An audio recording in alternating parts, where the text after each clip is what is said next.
Commanders hire Dan Quinn to match with their new general manager, Adam Peters, to lead this franchise into the future. The way that we live is not for everybody, okay? It's not, all right? Because we're going to run and put our bodies on people in a violent manner. Whether the team is giving us the highest of highs or the bluest of blues, we'll cover it all here on Commanders Nightly News. I, of course, am your host, Louie T. Thank you for joining me. Let's get to tonight's lead story. So, Sunday is another opportunity for this team to continue to change the narrative. Another obstacle is being placed in their way. And so far, they've cleared just about every single obstacle that's been placed in their way. There have been adverse situations that needed to have happen, right? And this is another adverse situation that needs to happen for us as fans and maybe even the team, but they don't have as much PTSD as we do. Only the players that have been here long enough to understand might have some of the same issues that we have in believing that what they're seeing is real, what they're feeling is real. But for us as a fan base, this is another obstacle and adversity that will be placed in front of this team, and we need to see how the team responds to that adversity and obstacle. Week 2, you're coming off of a loss. You didn't play well against Tampa Bay. The Giants are staring you in the face. They're not very good. You know you need to win. You haven't beaten the Giants in some odd games. You can't beat Daniel Jones for whatever reason, and you beat him. It wasn't pretty, but it was gritty, and most importantly, it was a dub. That set off a chain of events, though. You didn't punt in that game. You scored on 7 possessions. You go into the next game. You know the environment. You know the situation. The Bengals are desperate. They got to have it. They're 0-2. Can't afford to fall to 0-3. It's Monday night. You're on the road, in the jungle. It's a tough situation to have a rookie quarterback thrusted into. And we go into Cincinnati staring all of that in the face.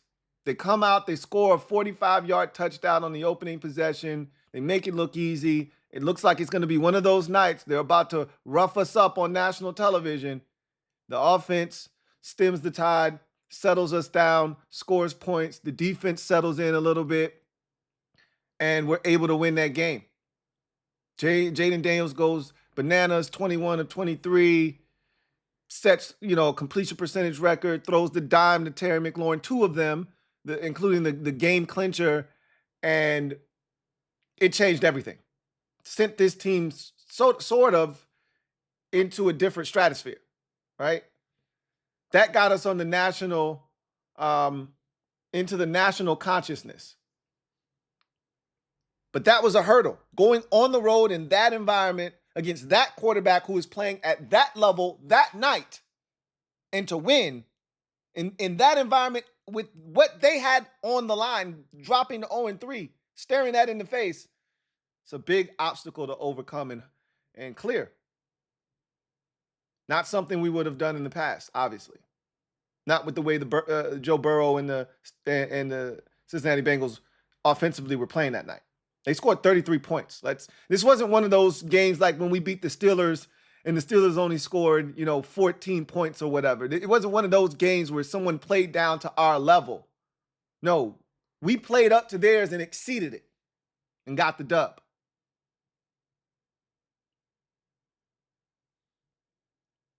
This wasn't like the Philadelphia game from 2022 when they turned it over 3-4 times and had all these mishaps and we were able to survive.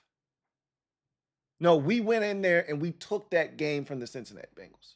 Different feel, different outcome, because this felt sustainable. When you go on the road, you don't come home, you stay out on the road. All these players, coaches, etc., had to sacrifice, stay away from their families. This isn't the NBA. This isn't Major League Baseball. You don't leave your family for a week or 2 at a time. But that's what they did. They made the sacrifice. So did ownership by paying for everyone to stay in Arizona for an entire week, which was very costly. And they went out there and they paid it off by going into a tough environment, turning it into a home game. turning it into a home game.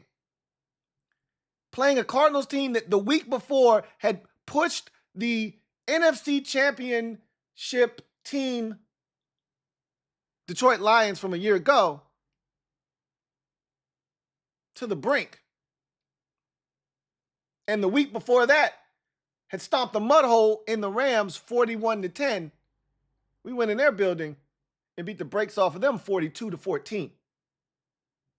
Tough environment, turned it into a home game, went in there, gave up a touchdown on an opening drive, overcame adversity, defense got on track, played well, 2 consecutive road games won for the first time since 2022, 3-game win streak, best start for the team since 2011 at 3-1.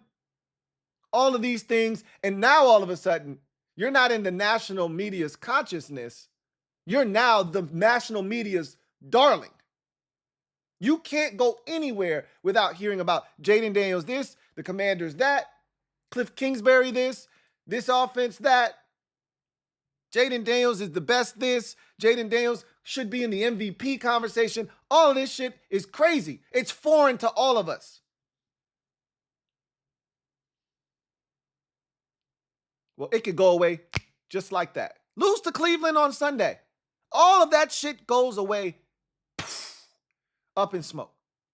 It's another obstacle. You're coming back home now. Reality sets in. Hey, we did a hell of a job on the road. It's easy to block out the noise on the road. Now you're at home. Everybody's telling you how great you are. You've got access to more, social media, more television, more media outlets than when you were on the road. You were insulated. You were in a bubble. You kept it about football. Now you're at home. Now it's easy to get distracted. Now it's easy to hear all the noise. They're expecting a big crowd, a big turnout. We'll see what it looks like. A hero's welcome home after 2 straight road victories in impressive fashion. But the Browns aren't going to just lie down and lose this football game. And I'm here to tell you, I stumbled upon a piece of Browns content. I didn't go looking for it because I generally don't give a shit what the other team is talking about. All I care about is what we're talking about. Because I always tell you, if we take care of what we're supposed to take care of, everything else will take care of itself. So usually I don't go looking for other teams' content. What are they saying about us? I don't give a shit. I don't care.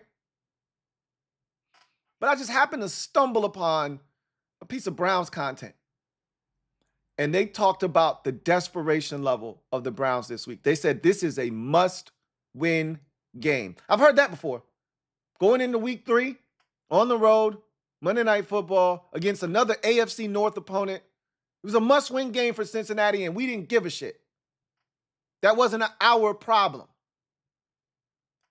The Browns are 1-3. They play in one of the toughest divisions in football, and they know if they fall to 1-4, it's probably over. It's probably over. They know they got to come out here and win. They're probably going to get a lot of their guys back from an injury standpoint, back on the field. That's a dangerous team. But in out of one side of their mouth, they're talking about this level of desperation. And I could vibe with that. I could sense that. I talked about that yesterday on the show, right? I didn't see that clip until this afternoon.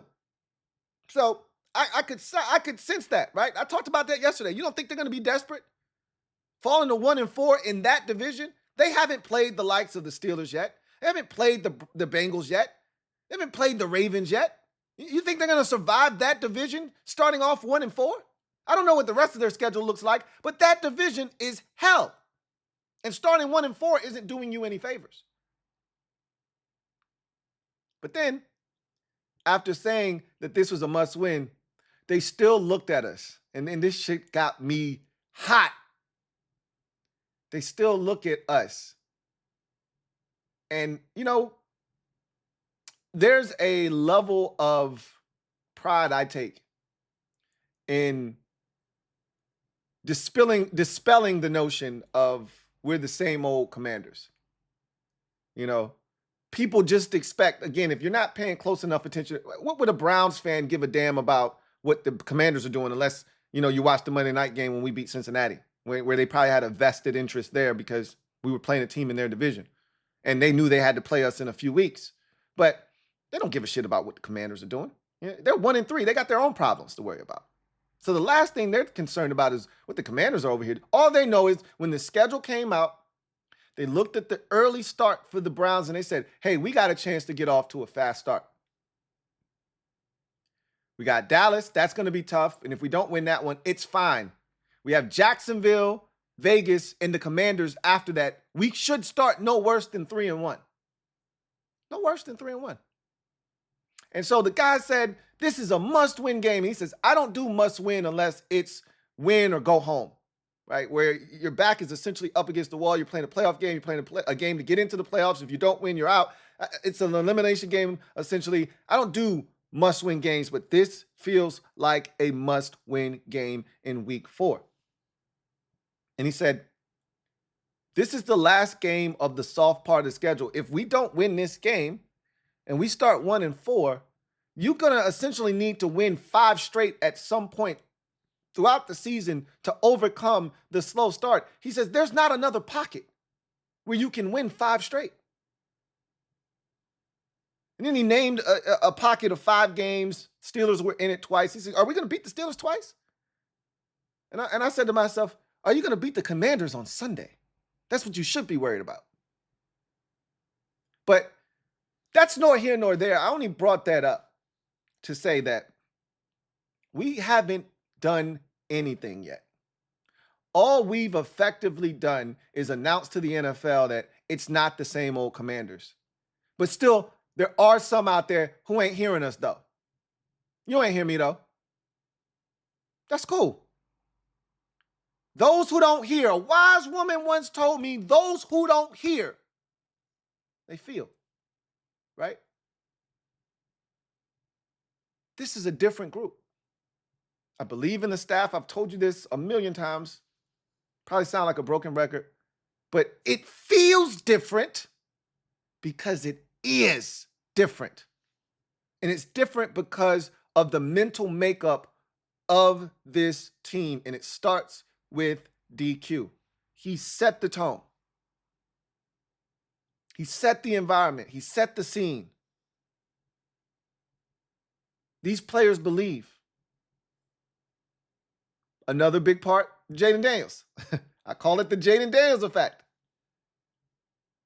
These players believe that they got a chance to win every single game because they got number 5 at quarterback. I don't know if you had a chance to watch the Sam Cosmi mic'd up over in Arizona. It wasn't much. He's an offensive lineman. He's not saying much. Cosmi was just out having a good time. But you know what he said? You know what other guys said? And what you could sense just hearing other guys? He said, man, I haven't had this much fun playing football in a long time.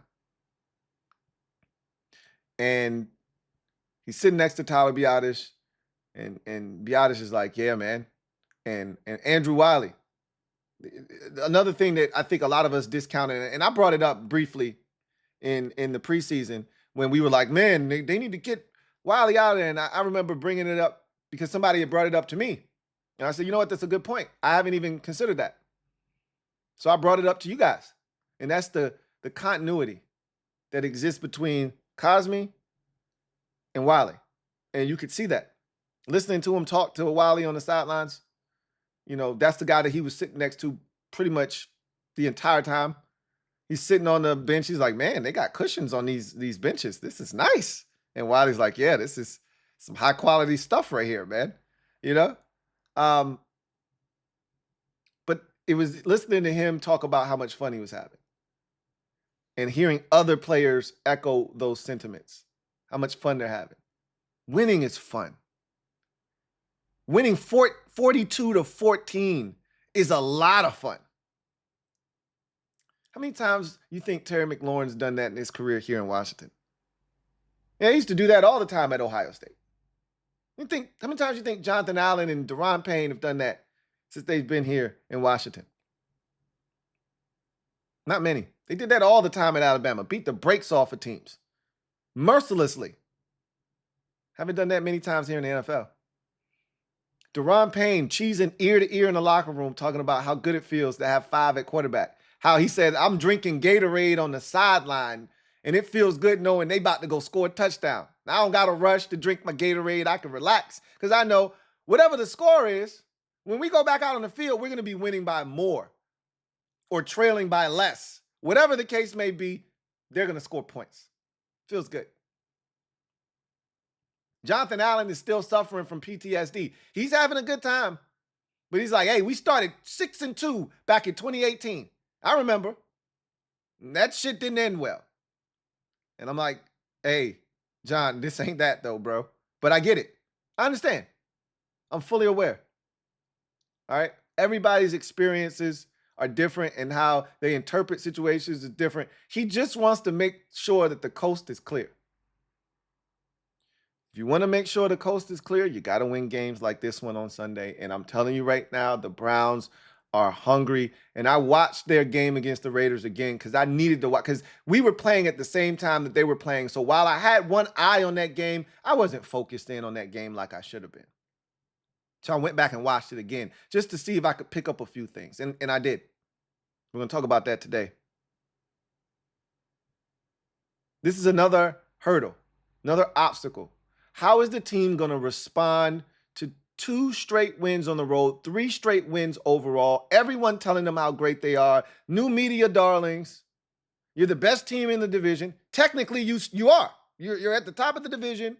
You are the best team in the division. But people are telling you, you're going to win the division now. Just 3 weeks ago, you weren't shit and you weren't even close to winning the division. Now you're going to win the division. How do they block out all that noise? Stay even keel. Come out and play in front of this home crowd. This is only the second game. This is our 5th game of the season. We've only played 1 game previous to this at home. So the home thing still hasn't really been kind of settled, right, and figured out yet. We got to figure out how to win at home. Because that wasn't a pretty performance against the Giants. I don't know if this is going to be a pretty performance or not. All I care about is the dub, right? But you also know what's lurking, what's off in the distance. You can see it. You know it's there. It's very present. It's the Baltimore Ravens. We're not good enough to overlook Cleveland setting up a big-time matchup with Baltimore. We're not good enough to do that. And I don't think this group will. But I said I don't think. I can't say that I know for a fact that they won't do that. I can't say that I know for a fact that this group won't succumb to all of the national spotlight and attention that they're getting. I don't know that. Here's another opportunity for them to instill that in me as a fan, that you're not going to fall victim and prey to all of this praise that you're getting. Here's another opportunity for them to prove to me as a fan that it's different. They've proved it against the Giants. They proved it against Cincinnati on a Monday night massive stage. They proved it on the road against Arizona. Prove it again. This is a what have you done for me lately league. Do it again.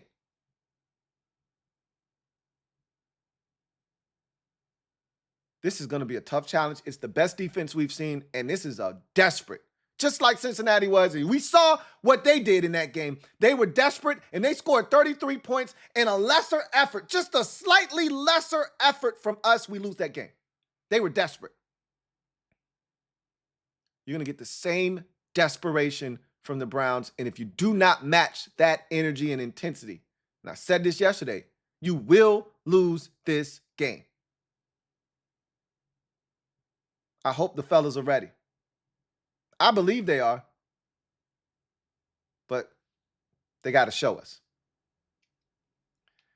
In other news, we heard from DQ to wrap up the week. And so we'll talk about what was said there. Got some tickets to give away. We'll do that a little bit later on as well. But as we customarily do, let's get to the injury report for both teams heading into week number 5. Final look at the injury report for both squads, starting with the good guys. So at the time that this video was recorded, they had not put out the actual official injury report and the game statuses and all of that, but we got an update from DQ, so I feel pretty comfortable being able to relay that information to you. So essentially, Nick Allegretti is on track to play right now, which is a good thing, good sign there. Actually heard from Nick Allegretti this week among a number of players: Jonathan Allen, Nick Allegretti, Zach Ertz. We heard from Jordan McGee, the young fella. He's ready to get back out there chomping at the bit. Heard from Jeremy Reeves and Tress Way. So heard from a number of players this week. Bobby Wagner, a lot of guys, right? Allegretti was one of the ones that spoke, and sounds fine to me. So right now, he's on track to play on Sunday, and that's a good thing. Dominic Hampton, as you can see, full participant yesterday. Nothing there. Tyler Owens, he's good to go right now. Brian Robinson Jr., one of the biggest names on the injury report. Right now, he is a game time decision. Okay. So DQ said he is trending towards playing, but he remains a game time decision, but he is heading in the right direction. So we'll keep a watchful eye on that. When they release the inactives around 11 o'clock on Sunday morning, we'll be checking to see if Brian Robinson Jr. is a part of that or not. Noah Brown is out. I told you guys, Thursday is huge. If you don't practice on Thursday, that's usually not a good sign, especially if you did practice on Wednesday. He didn't practice on Thursday with the groin. I said, that's not a good thing. And they're going to hold him out of this game. So we're down a receiver. So that means someone like a Luke McCaffrey, a De'Ami Brown, is going to have to step up in this game at the receiver position, right? We're already down Jamison Crowder. So somebody's going to have to step up. Somebody's going to have to step up. Percy Butler, good to go. Austin Eckler, good to go. Johnny Newton, good to go. Emmanuel Forbes, good to go. Jordan McGee, Marcus Mariota, and F.A. Abada all will be evaluated in terms of what the team decides to do as far as their window is concerned. Remember, all have practiced this week. The window opened up this week. They have 21 days to activate them, or else they're on injury reserve for the rest of the season. Clearly, that's not going to happen. All of them practice in full all week long. They're all ready to go. The question is, do we need you on the active roster right now? Here's another name that you don't see who's not playing. Remember, I brought him up yesterday because I'm surprised he's not on the injury report because he hasn't played in 2 weeks. And that is Clelin Ferrell. And Dan Quinn said he's out again this week.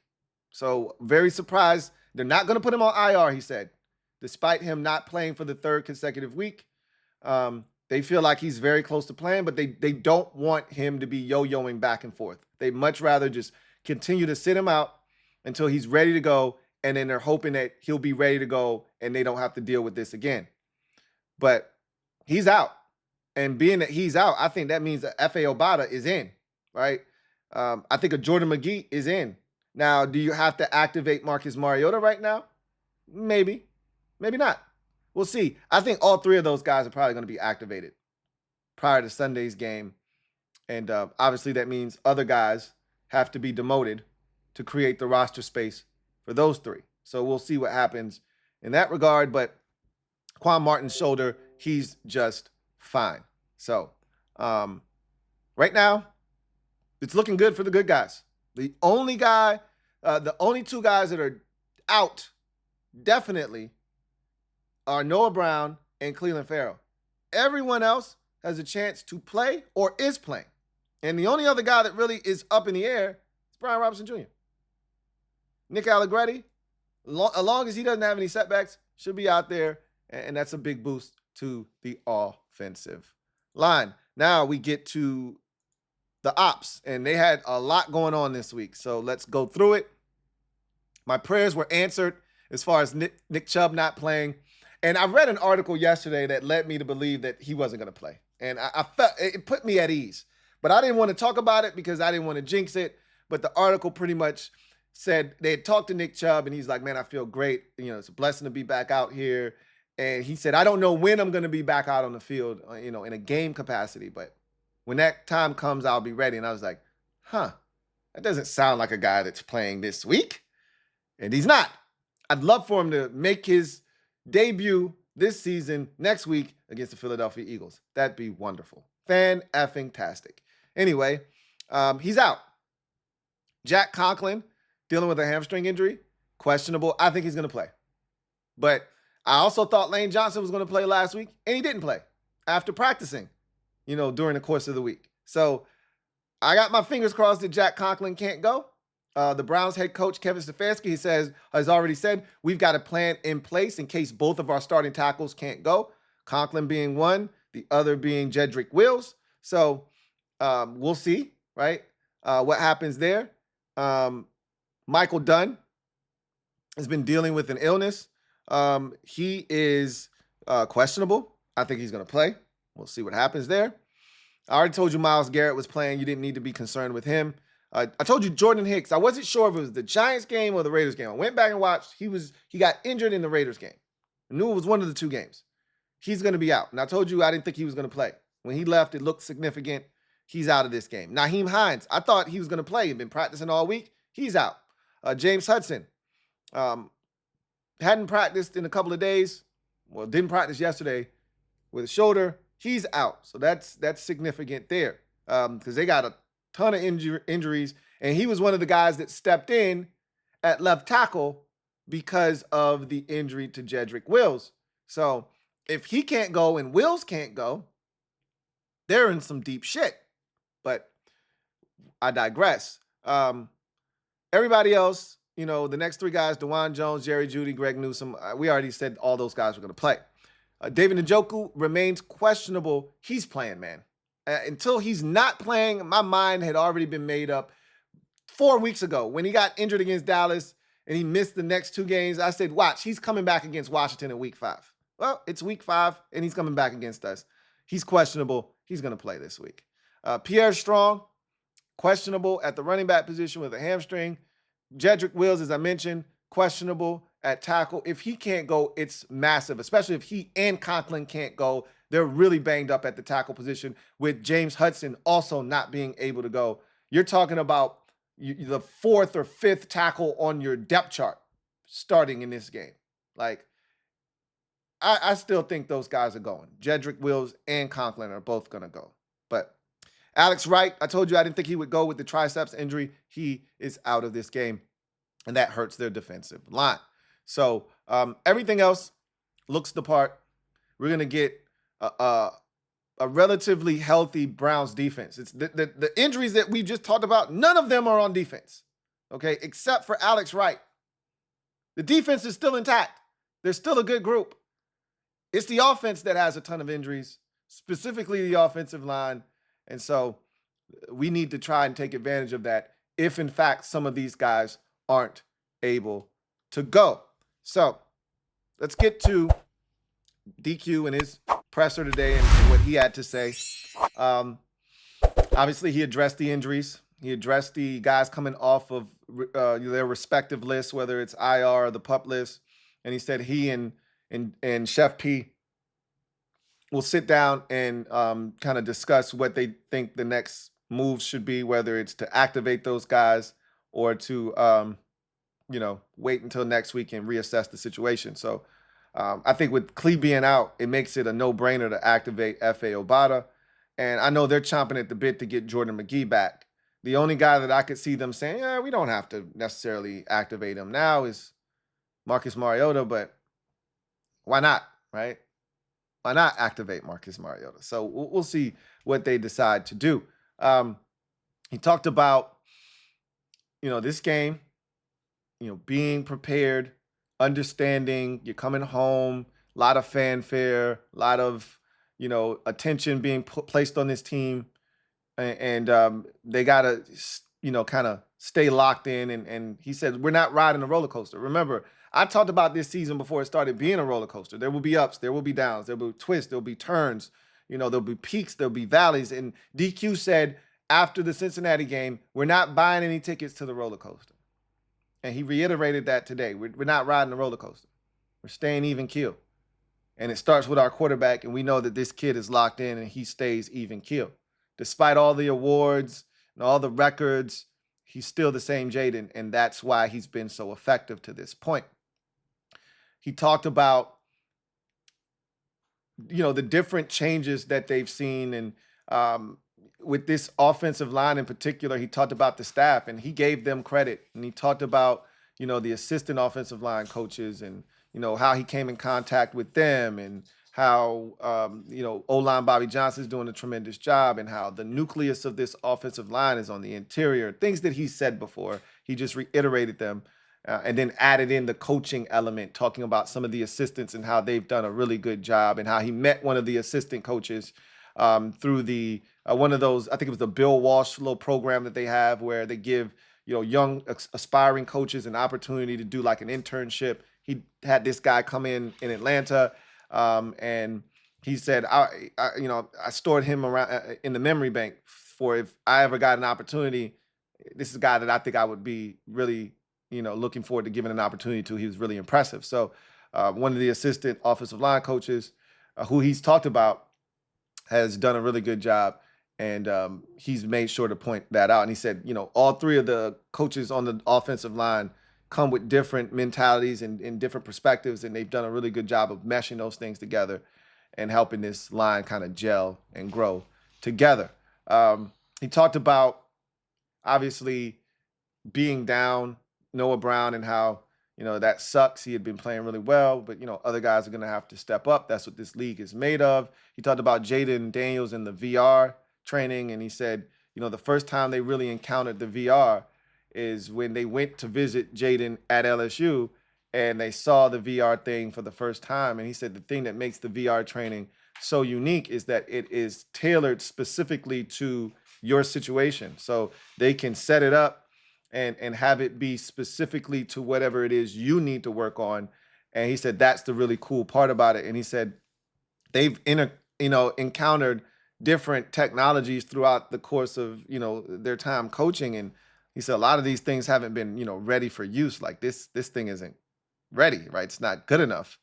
But he's like, that VR situation is top notch, and clearly it's becoming a real conversation because of Jaden's success and how rapidly the success has taken place. So that was another conversation that DQ had. And DQ talked about this Browns team and knowing, look, forget about the record. This is a tough opponent.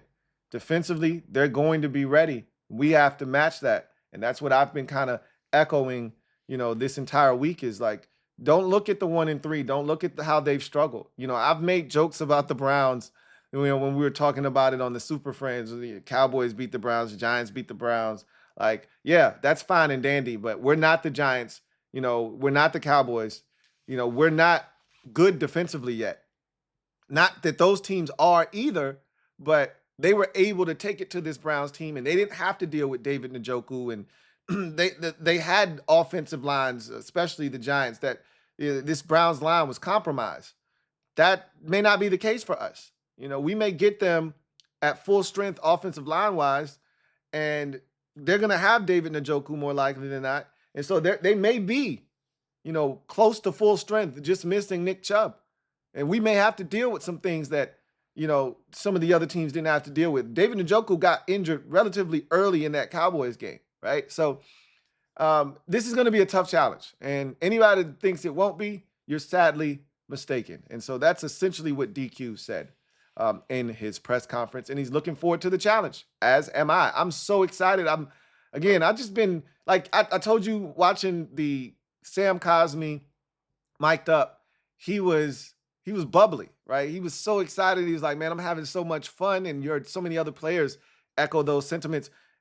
Listening to Zach Ertz talk at the little media scrum that they had, he said, look, man, this is the most fun I've had in my career. He won a Super Bowl in Philadelphia. They started that season off, 12-1 or some craziness? Like, I don't remember what it was, but they were fantastic that year. And he's like, this is the most fun I've ever had as a player. And he's like, I feel so much younger than my age states I am. And he's like, if this continues, who knows how long I can play for, right? That's the kind of environment that's been cultivated right now. And that matters, right? And so here's another opportunity to build upon that feeling, right? Keep it going.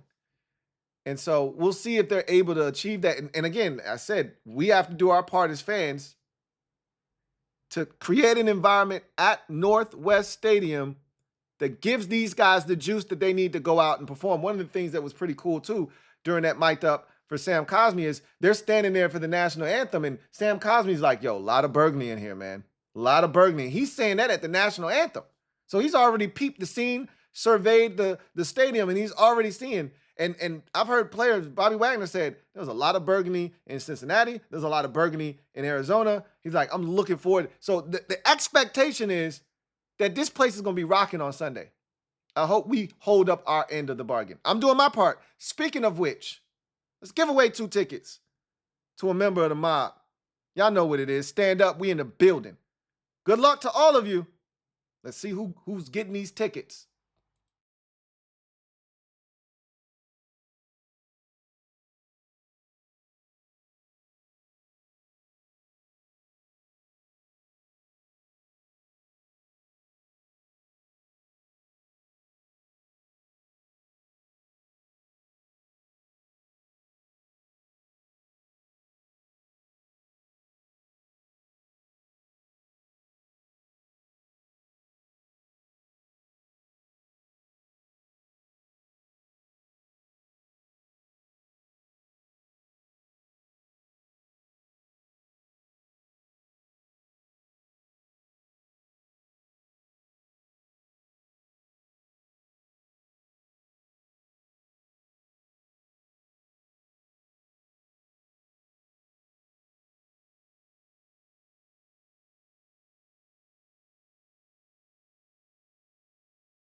Congratulations to my guy, Abel Ambrosio, AA, for winning the 2 tickets to the Browns-Commanders matchup on Sunday. You have 24 hours to claim these tickets. So roughly 6 o'clock p.m. Saturday, you have until to claim these tickets. You can get at me any way that suits you. Social media, X, IG. IG is probably the least favorable way to get at me, but I'll see it. It'll hit my phone. But X is a very, very good way. Email is always a good traditional way. Whatever's comfortable for you. Do not leave me a message in the comment section of this video, however, and say, hey, I won. Can I get my tickets? Hit me up. DM me on either social media or email me. All right. This is not a public situation. This is a private matter. You won these tickets. Let me get them to you in a timely manner so you can make the proper preparations to go to the game. Now, if these tickets aren't claimed within 24 hours, Charlie, congratulations for being the runner-up. You'll be next in line. Again, if no news is good news, Charlie, if you don't hear anything from me, then that means the tickets haven't been claimed. If you reach out, so I'll just say it like this. If you reach out to me, Charlie, because I don't know how to contact you, but if you reach out to me and say, hey, have the tickets been claimed, and you don't hear a response from me, that's a good thing. If you reach out to me and say, hey, have the tickets been claimed, and I immediately respond or I respond, that means the tickets have been claimed. So just be on standby, Charlie. But you'll hear something sometime in the evening tomorrow if you reach out to me. If I don't hear anything from Abel, they don't, and he doesn't come and try to retrieve these tickets, I'll seek you out, Charlie, to try to find you and get these tickets to you. But again, if I can't get in contact, I have 2 more people that I did drawings for after Charlie. I'll go to you next. So I'll reach out and figure it out. But Abel, these tickets are yours, my friend. And this is just a small token of my appreciation to you guys as members of the mob for holding the kid down and supporting the Louie T Network. So now, with that said, let's get to the game plan.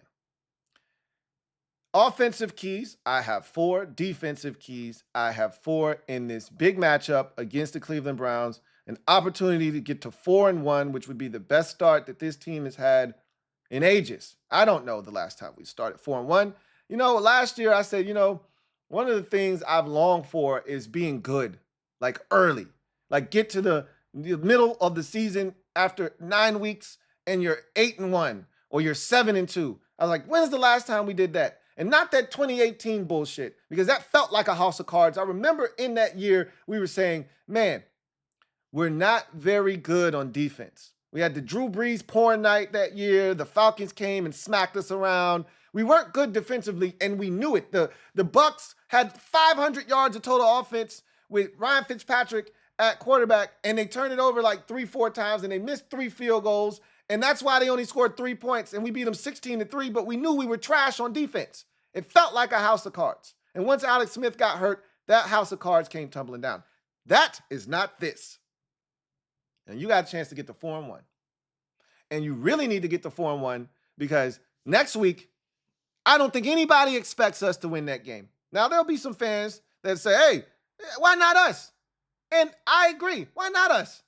And I don't think this doesn't feel like a kamikaze mission like week 2 against Cincinnati felt like, or week 3 rather, against Cincinnati felt like, but still, it's Baltimore, and there's a different level of respect that comes with the Ravens. So you're baking in a potential loss. 4-2 feels a lot better than 3-3. That means you need to win this week. So here are the keys to victory against the Cleveland Browns. We start on the offensive side of the football. And the first key to victory is protect Jaden and the Duke. We've been really good at protecting the football. Jaden is great at protecting the football. And while there are times I'd like him to be a little more aggressive, part of him protecting the football is him not being as aggressive in those situations. And I'm okay with that. I'm always going to err on the side of caution. If you think that there could be some dangerous activity taking place if you try to do this or try to do that, don't do it. And that's Jaden's mindset, and that's why we've been so clean with the football to start this season off from his standpoint. And we've done a good job of protecting the ball, all the ball carriers, things of that nature, and we have to continue that.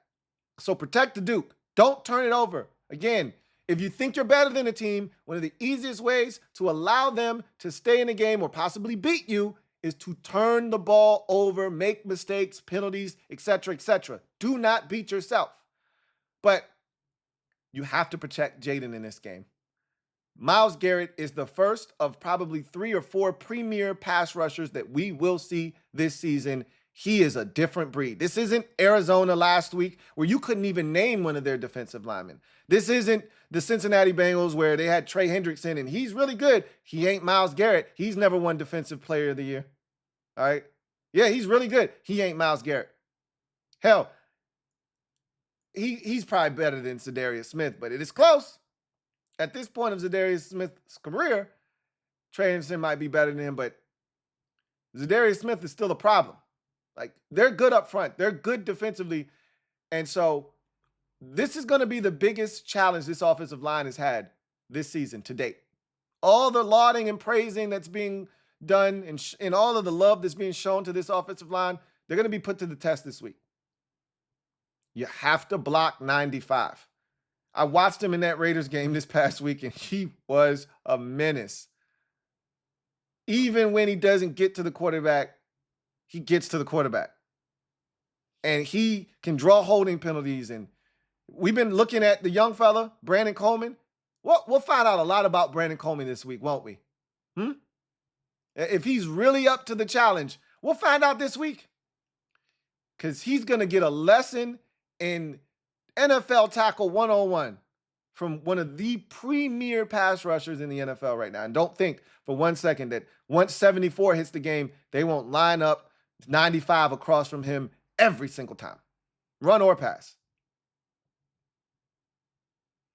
Got to protect Jaden. And this isn't just an offensive line thing when I say protect Jaden. I've talked about this already. This is a total team effort when it comes to protecting Jaden. Jaden has to protect Jaden.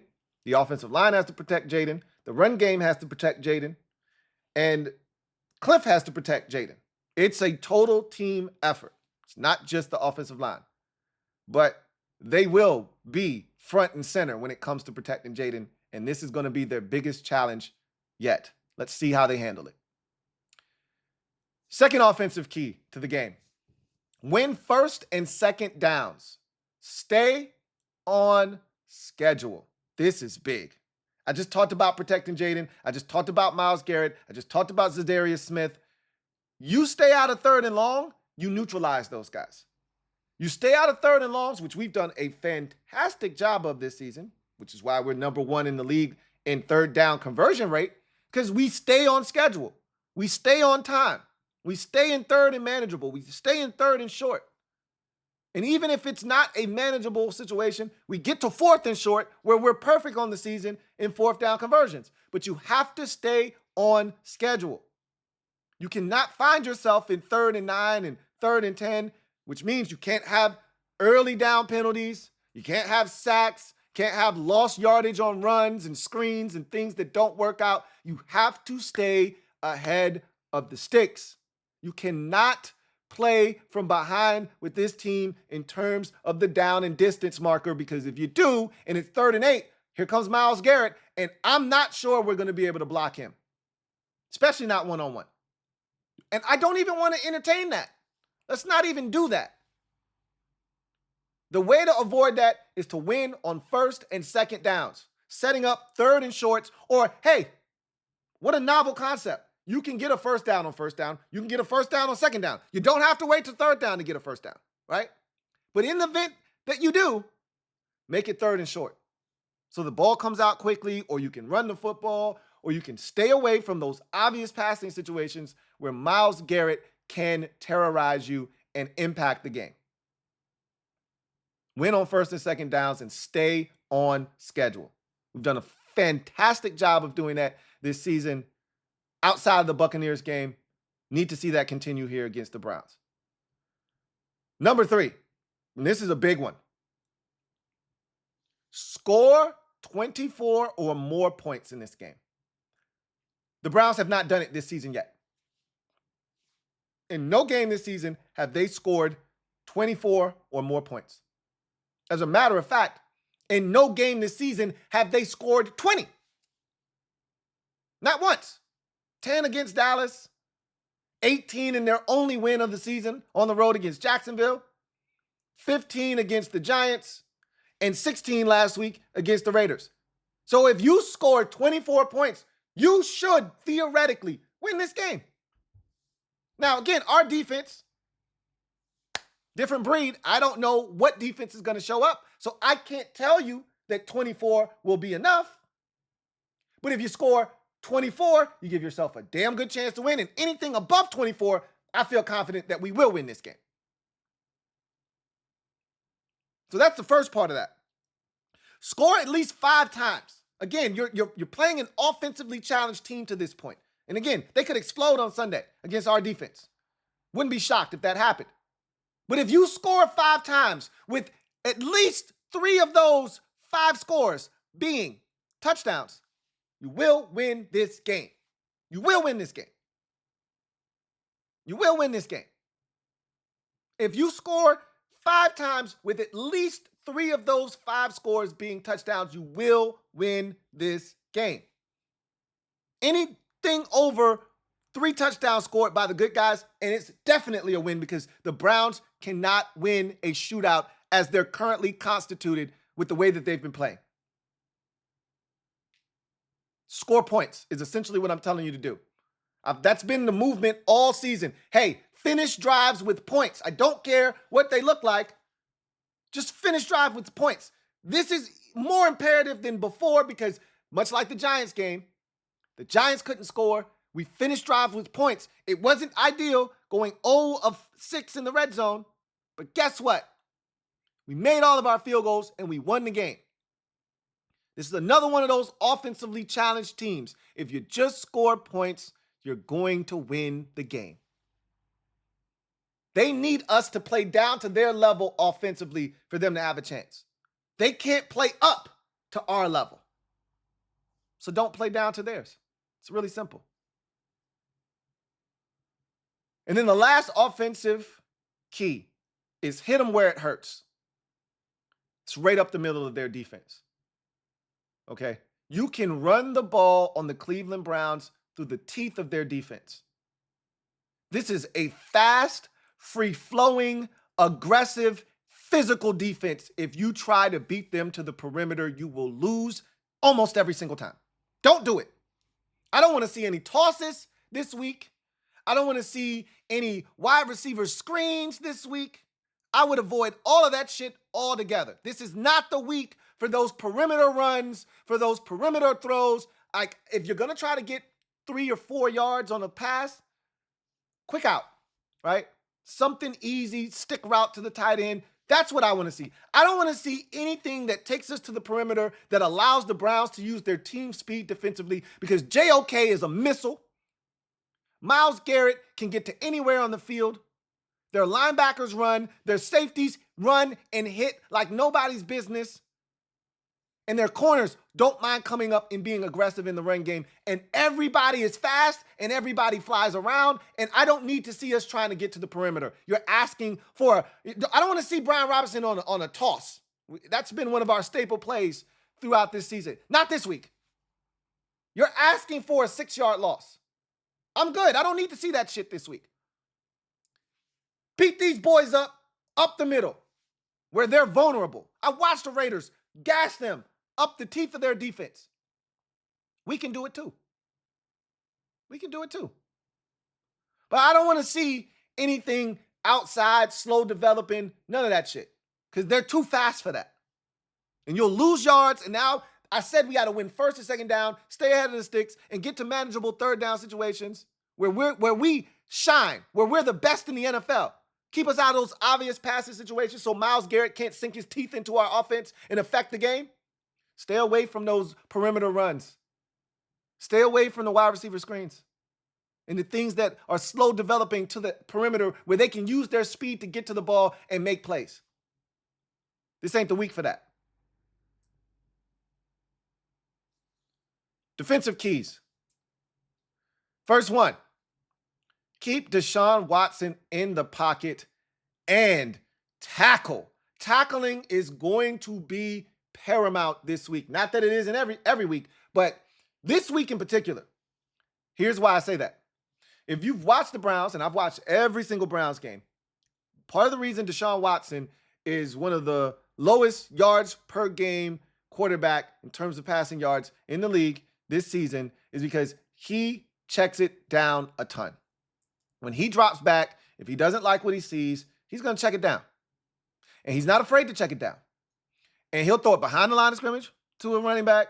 He'll throw it at the line of scrimmage to a running back. He'll throw it to a tight end in the flats, knowing that tight end has no chance. But if you don't tackle a play that should gain 1 or no yards, and he already knows it when he throws it, but he's like, it's better than me holding on to the bitch, so I'm going to get it in somebody else's hands. If you don't tackle, you'll turn a play that should go for 1 or no yards, and it'll turn into 5 yards for no reason. And they've got backs that'll make you miss. They've got backs that'll turn a no-yard catch into a 5-yard gain. We can't have that shit in this game. And they're going to give us a bunch of opportunities to make tackles in space because Watson is going to check the football down. You have to tackle ball carriers in this game because a huge part of what the Browns do is let's just get the ball to a playmaker and see what happens. You can't let a 2-yard gain turn into a 7-yard gain. You can't let a 1-yard gain turn into a 5-yard gain. You can't let a 3-yard gain turn into a 15-yard gain. And you can't let a 7-yard gain turn into a 77-yard gain. Tackle the football. Tackle it. He's going to throw the ball into the flats. He's going to dump it down a ton. On 3rd and 9, he's going to throw a 2-yard pass to a running back. Make the tackle so we can get off the damn field. Don't miss 2 tackles and let it get to 4th and 1 where they can think about going for it. You tackle that ball carrier 4 yards, 5 yards, 6 yards short of the sticks, they're punting, it's our football. tackling is going to be key this game because Deshaun Watson checks it down more than any other quarterback in the league. And if you don't rally and tackle, it's going to be a long day. And then we got to keep him in the pocket. He's still as dangerous as he's ever been. And I watched that Raiders game, and I'm saying to myself, how did they not score 30 in this game? With the way Watson was moving around and extending plays, and I told you they had a play taken from them by a phantom holding penalty. They would have scored 23 points in that game, bare minimum. Maybe they would have gone for 2, probably wouldn't have, but they had a shot. And at the end of the day, he's dynamic still outside of the pocket. A lot of his damage is done outside of the pocket. A lot of his best work is done outside of the pocket. He's his most dangerous when he's outside of the pocket. So you, as a defense, can't allow him to do the thing that makes him the most comfortable, which is getting outside of the pocket. So this is a big game for the defense. They did it last week. Joe Witt Jr. talked about building high walls around the quarterback, keeping him in the pocket. Well, this is one of those weeks where that shit is going to be paramount because if you don't do it, that's how you get hurt. Watson is at his best when he is able to go off script and make something happen, whether it's with his legs or he extends to be a passer. You can't let it happen. Next defensive key. Limit explosives in the Browns run game. Look, they got explosive receivers. Don't fool yourself. Just because they haven't scored 20 points this season, don't fool yourself into thinking that the Browns can't stretch you vertically and won't hurt you if you give them an opportunity. Amari Cooper had a 87-yard touchdown call back last week due to a holding penalty, right? Again, a phantom holding penalty. They got Jerry Jeudy. Jerry Jeudy was eaten last week, all right? They got Elijah Moore. All of these dudes are sub-4. All these dudes are sub-4-3 dudes. Jerry Jeudy, Elijah Moore, Amari Cooper are all sub-4-4 40 guys. They can flat out pick them up and put them down. Don't fool yourself into thinking that they can't stretch the football field vertically or that they can't hurt you down the field, because they most certainly can, and they will if given the opportunity. Limit the explosive plays, please. That goes for the run game. Look, all week long, and I like when I hear this from this group. In the past, it doesn't matter what is being said because they still ain't doing shit to fix it, right? This group in particular, when they talk about things, shit gets done. So I've heard all week long, we got to fix the run game. We got to fix the run game. Bobby Wagner, we got to fix the run game. Joe Witt Jr., we got to fix the run game. DQ, we got to fix the run game. I think we can fix the run game this week. I expect it to be better. So let's see it. Because, again, I don't want Deshaun Watson having assistants.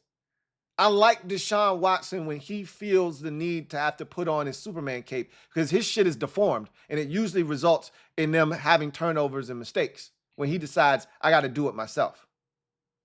You give him assistants, they're balanced, he doesn't have to do it by himself, he's a damn good quarterback. Next defensive key. This is big. This is real big. Force the issue and win on third downs. We're the worst third down defense in football. Guess what? The Cleveland Browns are the worst third down offense in football. Something's got to give. Somebody's got to win that matchup, okay? Somebody is going to enhance their opportunity to no longer be the last team in the league in that respective category. Last week, we took a step in the right direction. We went from 61% on third downs given up to 54%. So we're trending in the right direction. 4 of 11 were the Cardinals last week. The Browns came into last week's game at 18% on third downs, worst in football. They left the game against the Raiders at 20%, worst in football on third downs, converting. So they suck on third downs. Part of the reason that they suck on third downs, they're the most penalized team in the NFL this season through 4 weeks. So they beat themselves on a weekly basis with holding penalties. A lot of these penalties are on the offensive side of football. procedural penalties, two men moving at the same time, didn't reset, legal motion, illegal shift, right? Ineligible man downfield, holding. These are the things that they commit on a consistent basis. To which their coach said last game, we didn't come to Vegas to beat the Cleveland Browns. We came to Vegas to beat the Las Vegas Raiders. When your coach has to say that, that means you have a problem with penalties. Well, let's help them continue to lead the league in penalties. You got to force the issue, though. You got to have a strong rush that forces that tackle to feel the need to hold. Or you got to get ready to discard him to go make a play in the run game and force that tackle to hold, or that guard to hold, or that center to hold, right? You got to be busting your ass to get to that screen to where that guy reaches out and knows if I don't grab him, he's going to make a play, and now it's a penalty. Push them behind the sticks, which is what allows them to be in 3rd and 13, 3rd and 9. Now they can't convert. Now that adds to that league worst 20% third down conversion rate. Something's got to give. Either they're going to be much better on third downs after week 5, or we're going to be much better on defense on third downs after week 5. Better us than them, right? We started that momentum last week. Let's carry it over into this game. But we got to force the issue. Slow them down on 1st and 2nd down. If you can create a penalty or two, great. If they want to beat themselves, great. But we got to force the issue, and we got to win third downs. The more times our offense sees the ball, the more trouble the Cleveland Browns are in this game. And that goes for any team. The more our offense sees the ball, the more trouble the opposition is in. We already know what our offense is all about. The more times they get the rock, the more opportunities they have to score. And then lastly, final defensive key, ball is life and stiffen in the red zone. Again, you know what ball is life means. Not asking for much. If we can get one, great. We haven't had one game this season where we've created more than one turnover. And we've only created a turnover in 2 games this season of the 4. So again, I'm not asking for much. It would be nice if one of these games we exploded and forced 3 turnovers. That'd be great, but just give me something, right? But the real key here is you got to stiffen in the red zone. The Browns, they're going to make it in the red zone 2 or 3 times in this game, probably. Find a way to force them to kick a field goal. They decide to go for it on 4th down, stop their ass, and stiffen in the red zone, right? Don't let them in the end zone every time. Again, if they get to the red zone in this game 3 times and they score twice, we're probably going to win this game. Again, assuming that you don't give up a 56-yard touchdown or a 33-yard touchdown outside of the red zone, assuming that most of their points come from red zone trips, which I'm going to assume. If they go 2 of 3 in the red zone, we're going to win this game. They go 3 of 3 in the red zone, all bets are off. Because 3 touchdowns right there, that's over their season average. They're averaging 18 points a game right now.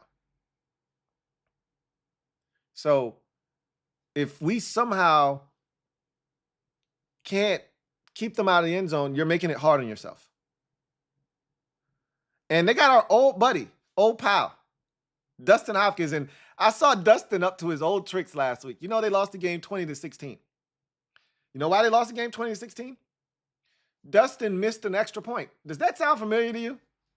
And so at the end of the game, when they made it all the way down to the Raiders' 12-yard line, instead of being able to kick a field goal to tie the game up at 20, they had to go for a touchdown, and they were unable to get it done, and they lost the game 20-16. Had he made the extra point, it would have been 20-17. Then they could have kicked the field goal at the end. It would have been 20-20. They would have had a chance to go to overtime, and they might have won the game. Dustin Hopkins up to his old tricks. So glad we don't have to deal with his bullshit anymore. He did hit. I will say this, though. He did hit a 56-yard field goal in that game. He did do that. But he still missed an extra point. That's so Dustin Hopkins, right? So D-Hop. Anyway, I digress. So, what's my final outcome for this game? I think it's going to be a lot closer than many of you think. I'm very nervous about this game. I'm very, very nervous about the Browns and what they bring to the table. They're desperate. We have to match that intensity. They're good on defense. I think their offense is better than people give them credit for, especially if they get some of these offensive linemen back. I think this is a 20-16 game in the fourth quarter. Washington puts together a drive and scores a touchdown. Similar, it's a very similar situation to the Cincinnati game, right? I think it's 20-13. The Browns go down, get a field goal early stages of the fourth to make it 20-16. And then we go on a drive, one of those, 6, 7, 8-minute drives, try to put the game out of reach, score the touchdown, make it 27-16. You kind of exhale, but then they quickly go down the field because now you're in, bend but don't break, don't give up nothing cheap or deep kind of defense. And so they start getting chunks. They get down the field rather quickly, get in the end zone, and now they go for 2 to try to cut it to a 3-point game. But we stop them on the 2-point conversion, and that's what the final score ends up being, 27-22. So tell me what you think. Leave it down in the comment section. Score and more. What says you?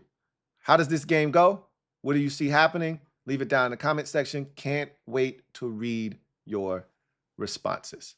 So that's going to do it for me, your man Louie T, here on Commanders Nightly News. Just a quick side note, I will be on Bleacher Report directly after the game for 30 minutes, so you know how that goes. So I'll probably be getting with y'all around 4:45 post-game show-wise, and then we'll chop it up for as long as we need to break this game down and talk about what happened and how the end result was reached. But just wanted to put that out there so you guys know that the stream will start, roughly around 4:45 or so. So anyway, I digress. You guys enjoy your weekend, enjoy the college football, enjoy the playoff baseball and all of that good stuff. And hopefully we'll be talking about a good guys victory on Sunday afternoon, roughly around 4:45 or so. You know what? You know what it is. Anybody, anywhere, anytime. Let's get it. I'll see you next time.